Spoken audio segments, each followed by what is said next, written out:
¿Quieres conocer más de tus impuestos? ¿Saber tus derechos como contribuyente? Sintonízate en Frecuencia Fiscal, un programa de análisis, difusión e investigación, con los contadores públicos Hugo René Ortiz y Luis Alberto Padrón. ¿Eres emprendedor, estudiante o empresario? Frecuencia Fiscal es para ti. Te invitamos a que seas parte de esta nueva cultura en los impuestos.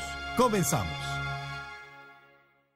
Buenas tardes, bienvenidos a su programa Frecuencia Fiscal. Los saluda el contador público Hugo René Ortiz. Saludamos a nuestro compañero en cabina, Luis Alberto Padrón. ¿Qué tal, Hugo? ¿Qué tal, Luis? Y bueno, pues antes de iniciar con el programa del día de hoy, una felicitación a todos los abogados, ¿no? Hoy es el día del abogado y pues todos aquellos que se dedican a la materia legal, aquellos estudiosos, aquellos que están estudiando aquí en el TEC, bueno, pues una felicitación, ¿no? Así es, a los estudiosos y no estudiosos, digo que ya son abogados o que son pasantes o que están estudiando, bueno, esta carrera, bueno, pues va esa felicitación hoy 12 de julio.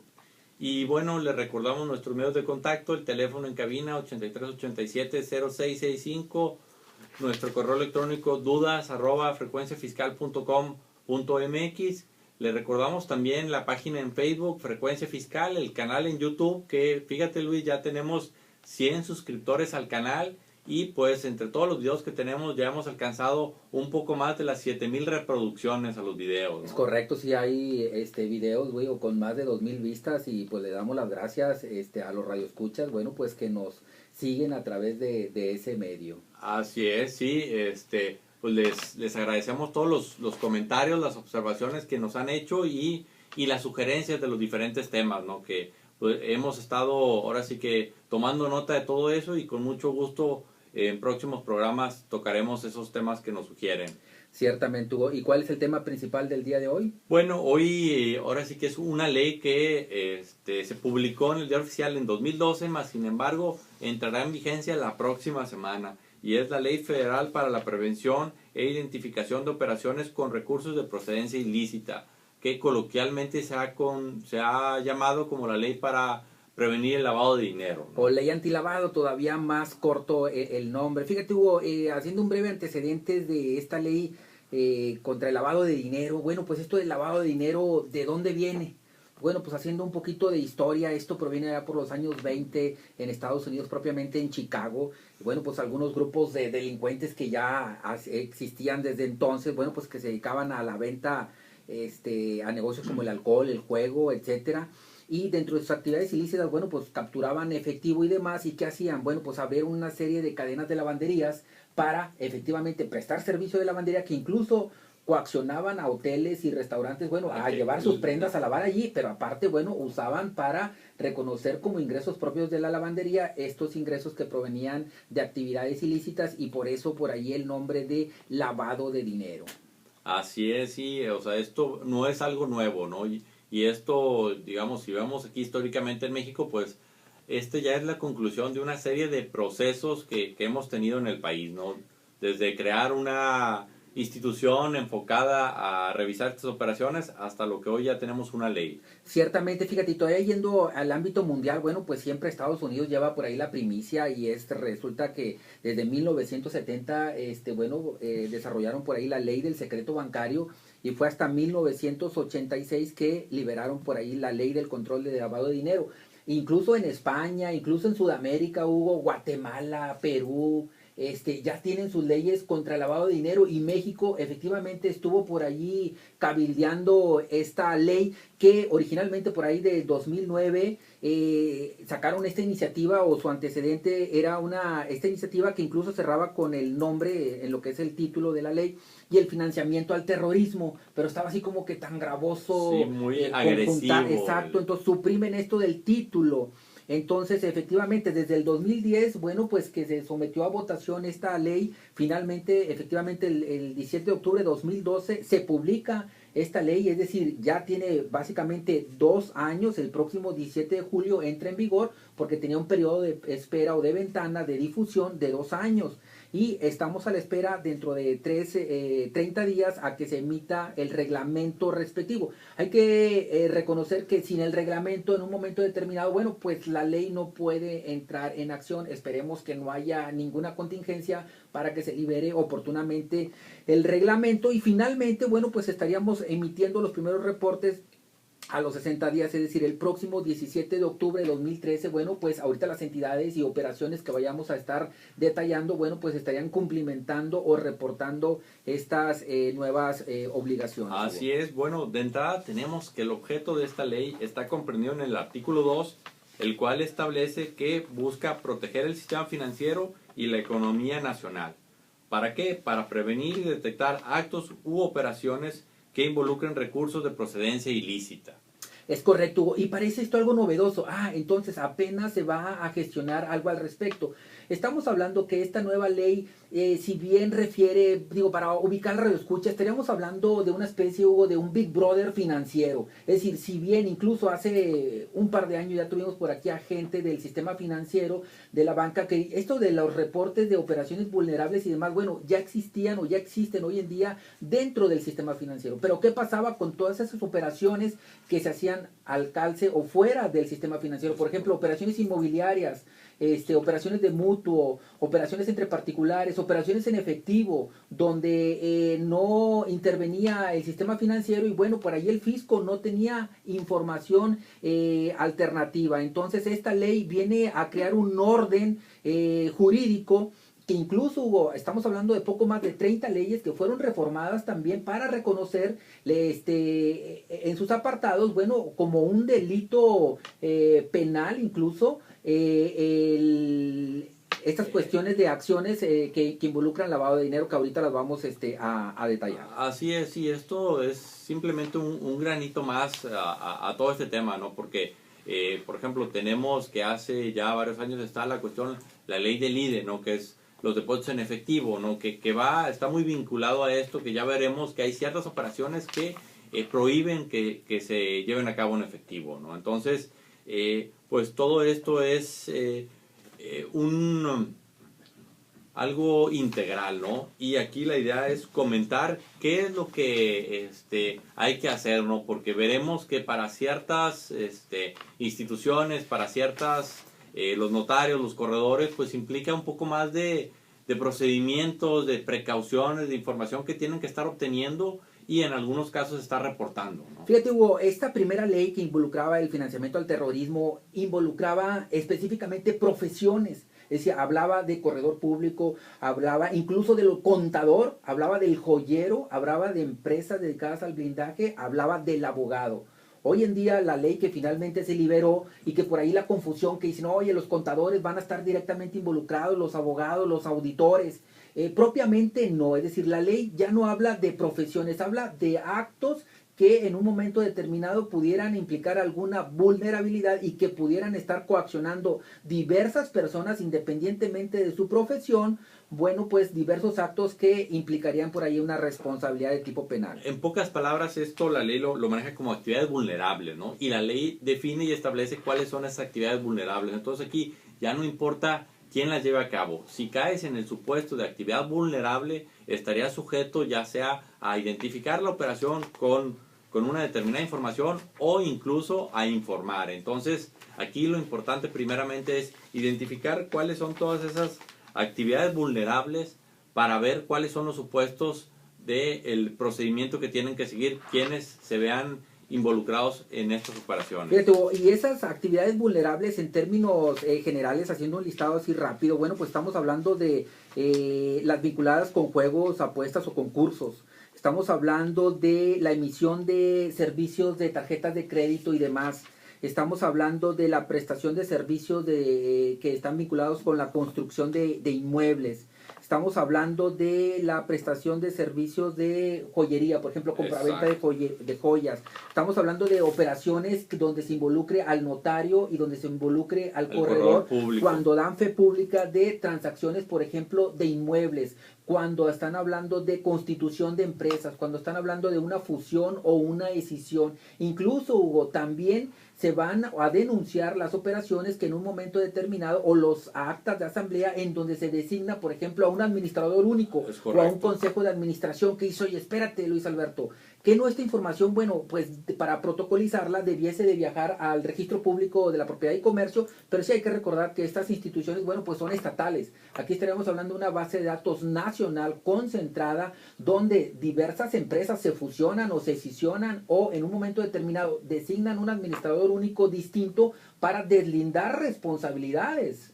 Incluso hemos visto fraudes de instituciones, incluso financieras, donde se sustituye todo el consejo de administración, todo el administrador único y vuelven o dificultan el ejercicio de facultades de las autoridades. Entonces ya con esto, bueno, las autoridades en tiempo real se estarían informando de los cambios en este tipo de sociedades. Y aquí también otro punto que es importante resaltar y destacar, que pues estamos hablando de operaciones, por ejemplo, de una enajenación de un inmueble, ¿no? Donde a lo mejor ahí está el que tiene el inmueble, el que lo va a comprar, pero a lo mejor aquí interviene un corredor de bienes raíces, interviene un notario, intervienen varias personas, ¿no? Que veremos que todas estas personas están obligadas a informar. Entonces aquí indirectamente va a haber un cruce de información sobre una misma operación. Entonces la autoridad en determinado momento va a poder verificar de una manera muy sencilla la forma en cómo se llevó a cabo la operación. Acabas de mencionar, Hugo, el ejemplo yo creo que más gráfico que donde se involucran a diversas personas. Hablemos de este caso de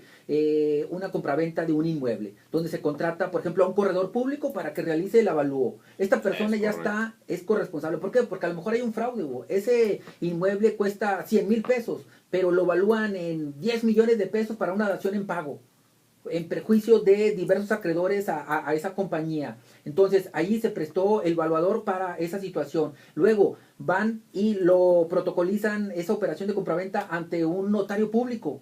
Y también ahí interviene un abogado en la redacción del contrato mismo y el contador que de la empresa y demás que también pudiese estar involucrado, que pudiese ser, por ejemplo, el comisario mismo de la entidad. Bueno, pues esta persona se está enterando de esta situación y todos tienen responsabilidad solidaria, y incluso obviamente el contribuyente beneficiario y la contraparte. Es decir, todas las personas involucradas de una u otra manera consintieron, motivaron, permitieron, relajaron las leyes para que hubiese un delito de índole fiscal y penal. Y bueno, aquí recuerden, estamos hablando de identificar operaciones y de informar. Y esto es aparte de las consecuencias, como Luis lo menciona, consecuencias fiscales, en este caso la enajenación del inmueble. Bueno, que si hay el impuesto de adquisición de inmuebles, que si hay un ISR, que si hay un IVA, que si hay una serie de impuestos o una serie de consecuencias colaterales a todo esto, ¿no? Entonces, digo, tener, ahora sí que esto verlo de una forma integral, ¿no? Ahora, Hugo, si te parece, vamos a llevar corte. Aquí las instituciones obligadas serían, por ejemplo, o inmiscuidas es la Secretaría de Hacienda y Crédito Público con su brazo fiscalizador, que sería el SAT, y la Procuraduría General de la República, que estaría actuando para, en un momento determinado, darle seguimiento a la tipificación de estos delitos. Hay que recordar que estos actos que ahorita mencionábamos, bueno, pues se detonan en dos tipos de alertas. La primera sería identifica los actos. Oye, su monto de operación es un derivado. Bueno, pues ahora sí va a detonar un aviso a las autoridades que estas, bueno, dentro de sus facultades, bueno, pues ya pueden incluso, pues, iniciar facultades ahí de comprobación. Así es, sí. Aquí el primer punto es identificar, ¿no? Tener cierta información de las partes que intervienen, ¿no? Estamos hablando de identificaciones, de ciertas cosas muy particulares que se deben de tener. ¿Por qué? Porque en cualquier momento la autoridad, al enterarse que se llevó a cabo esta operación, pues simplemente puede ir y, oye, tú la identificaste, tienes la información, proporcióname la información. Mira, Hugo, dentro de las actividades vulnerables, juegos con apuestas, concursos y sorteos, estamos hablando de una friolera cantidad que es muy pequeña, 20,000 pesos por acto. O y ya van a detonar un aviso, lo doble, 40,000 pesos básicamente en términos redondos. Emisiones o usos de tarjetas de crédito, Hugo. Hay que recordar que estas, siempre y cuando sean proporcionadas por entidades que no provienen del sistema financiero, cuando la tarjeta de crédito tenga un movimiento superior a los 50,000 pesos, será identificado ese acto. O bien van a detonar un aviso, es decir, van a denunciar al cuentaviente cuando el movimiento de esa tarjeta de crédito supere los 80,000 pesos. Estamos hablando también en operaciones, por ejemplo, de préstamos, que obviamente también no van a ser otorgados por el sistema financiero, sino entre particulares. Así es. Operaciones, por ejemplo, superiores a 100,000 pesos deben de ser denunciadas a través de un aviso. Y si no lo denuncias, obviamente dentro del cuerpo de esta ley están las penalizaciones, las infracciones económicas por incurrir en omisión de esta información. Entonces, hay que reconocer que la ignorancia no exime de responsabilidad. Es que mi contador no me dijo, mi abogado no me dijo, no escuché frecuencia fiscal y no estaba enterado. Hay para la próxima. Bueno, aquí ya hay la comisión de un delito y hay una repercusión económica. Incluso si la autoridad se querella, porque esto se persigue a petición de parte, bueno, pues habrá por ahí pena corporal para los involucrados. Así es, esto es tan drástico, por decirlo así, que hay ciertas operaciones que se prohíben hacerlas en efectivo. Y me refiero, por ejemplo, a la cuestión de lo que es la joyería, relojes, metales, que estamos hablando de un monto alrededor de 207,000 pesos. O sea, si es en efectivo, esto no se puede llevar a cabo.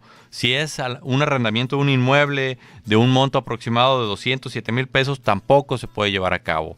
Si es una compraventa de bienes inmuebles que se quiere llevar en efectivo y es por un monto aproximado de los 520,000 pesos, tampoco se puede llevar a cabo. Entonces, es importante estar conscientes de todo esto, ¿no? Porque como Luis lo menciona, hay consecuencias y consecuencias graves. Estamos hablando que en algunos casos son cuestiones económicas, en algunos otros casos llega incluso a la privación de la libertad. Estamos hablando, Hugo, también de operaciones vulnerables como pudiera ser la recepción de donativos, es decir, ambas partes deberán de denunciar este acto cuando este supere los 100,000 pesos, ahí deberán de identificar el acto, o 200,000 pesos, ahí deberán de detonar un aviso a través del reporte que ya por ahí liberará a través del reglamento la Secretaría de Hacienda y Crédito Público.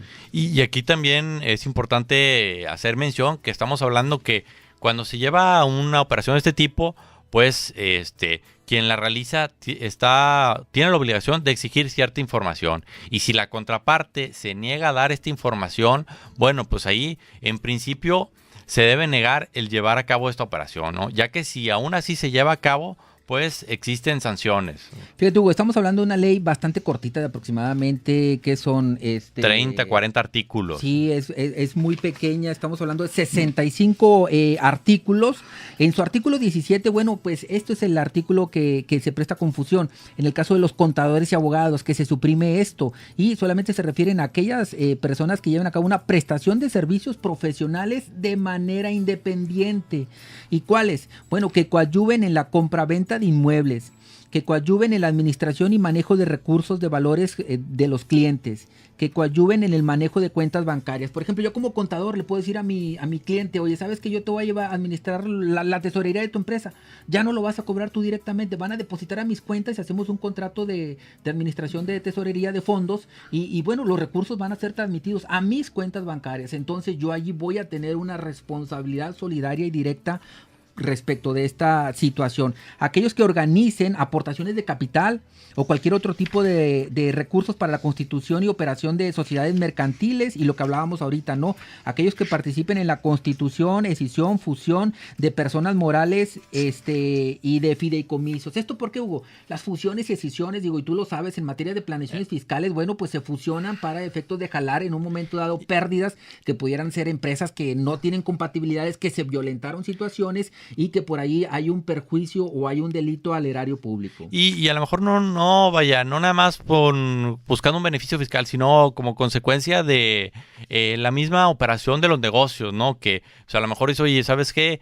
Esta unidad o esta división la quiero tener de forma independiente para efectos de poder realizar operaciones en el extranjero o ciertas cuestiones de los propios negocios que se requieren llevar a cabo, ¿no? Más sin embargo, es importante importante estar conscientes de todo esto, porque para algunas empresas esto puede implicar el modificar o el cambiar la forma en que normalmente operan, ¿no? Que son más controles, que son más cuestiones que hay que estar al pendiente, ¿no?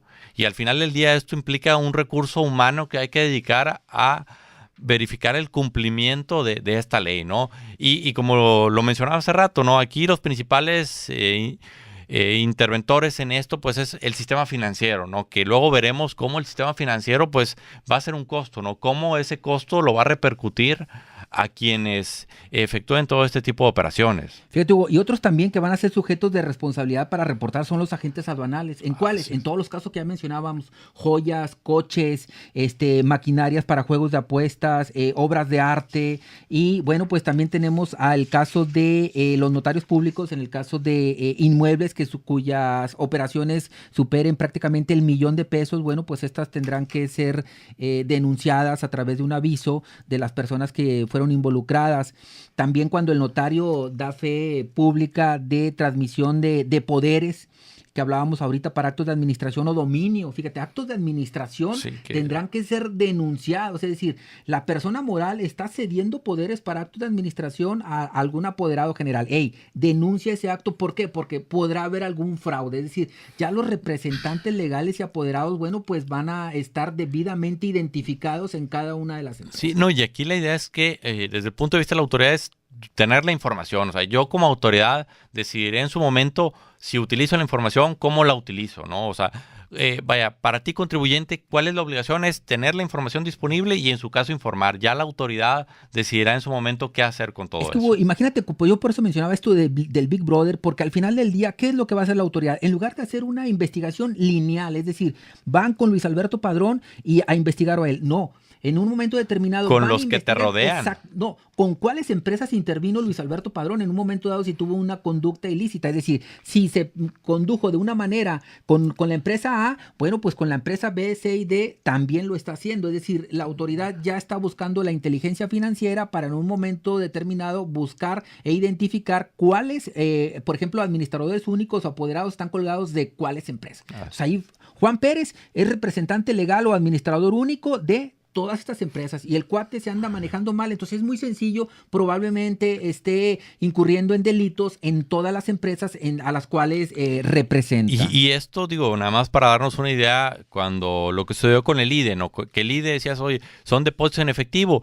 Se dio el caso donde había empresas que estaban en suspensión de actividades y aún así estaban recibiendo depósitos, ¿no? Entonces esto para la autoridad era un foco rojo. ¿Y cómo que estás recibiendo depósitos en efectivo si estás en suspensión de actividades? Entonces, a la hora de que entre en marcha esta ley, pues van a empezar a surgir toda esa serie de cuestiones que, pues, para la autoridad va a ser algo incongruente, ¿no? Que tiene que, pues, analizar y verificar los casos, como Luis lo comenta, ¿no? Cuestiones que quizás se están dando, pero a la autoridad no tiene la información, ¿no? Y ahora sí la va a tener. Incluso a nivel internacional, bueno, pues a partir del próximo mes de agosto, básicamente también las entidades financieras, y esto es adicional a esto, estarán reportando todas las operaciones de transferencias superiores a $1,000 americanos, es decir, que entren a territorio americano. Bueno, pues estas tendrán que ser denunciadas, es decir, cuál va a ser el destino y cuál va a ser el motivo. Es decir, el fisco ya se da cuenta que lo que necesita es información y una infraestructura jurídica para perseguir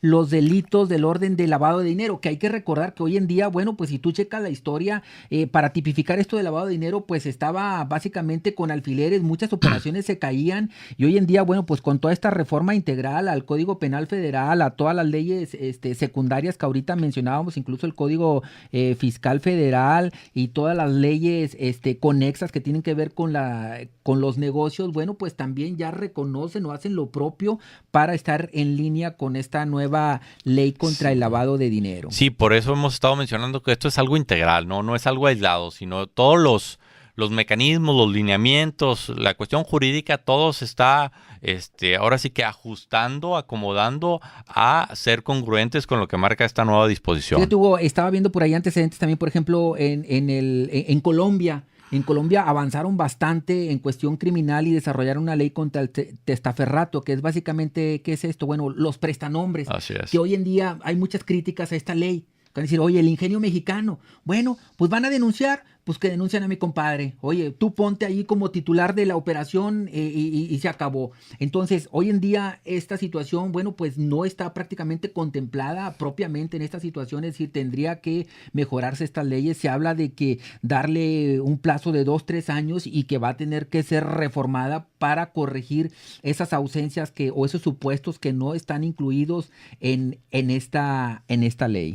No, y aquí tener en cuenta que todas las cantidades a las que se refiere la ley están en base a salarios mínimos. Entonces, cada año van a estar modificándose de acuerdo a cómo se modifica el salario mínimo. Entonces, es importante tener en cuenta que, pues, si la inflación es considerable, pues, este monto de operación puede irse modificando y que quizás operaciones que este año no se tengan que reportar, pudiera ser que el próximo año sí. Entonces, esto está evolucionando de manera constante y hay que estar al pendiente, ¿no? Sí, fíjate, y Hugo, lo gravoso de esto que cuando hay una situación de fraude fiscal y lo que es el delito de lavado de dinero, bueno, pues se pueden perseguir por esas causas penales distintas, es decir, el delito de defraudación fiscal y el delito de lavado de dinero. Entonces, hay que tener mucho cuidado. Ya estuvimos hablando ahorita de las cifras, es decir, que no son nada extraordinarias, es decir, que ocurren prácticamente a diario. Y como tú ya lo mencionas, está la ley del IDE, está la ley de extinción de dominio, están una serie de leyes adicionales, propiamente las fiscales, Hugo,